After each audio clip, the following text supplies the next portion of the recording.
អូនណាសុំមកបោះទៀតណាទឹកមុនបងជូនអណៃឥឡូវជូនសង្សារអណៃម្ដងឃើញសង្សារអណៃស្អាតពេកតែកុំខឹងបងណាព្រោះបងចូលចិត្តនិយាយត្រង់អូខេណា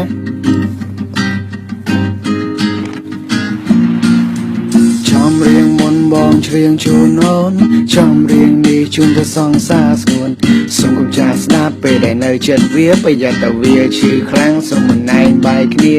ចំរៀងមុនបងច្រៀងជូនអូនហើយចំរៀងនេះជូនទៅសងសាស្ងួនសូមកុំចាស់ស្ដាប់ពេលដែលនៅចិត្តវាប្រយ័ត្នតែវាឈឺខ្លាំងសូមមិនណែងបែកគ្នា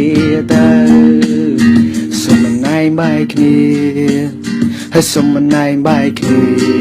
ទៅសងសាវមកចាស់ណាស់បើតាមគេប្រហែលជា30ក្រាស់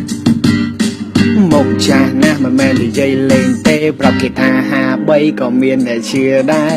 មើលបបេមាត់វាนุ่งឡើងស្លេកបើមិនលើឈាមក៏ដូចជាកើតអេតបងគាត់តែប្រាប់មិនមកជើងវាតែពេទ្យឃើញវាស្លេកខ្យល់ក៏ឥឡូវហើយបែ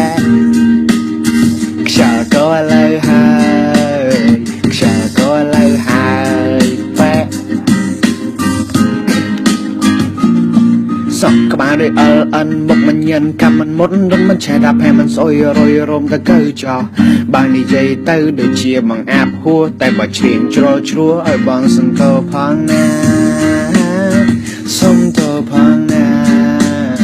គ្មានបំណងទេជា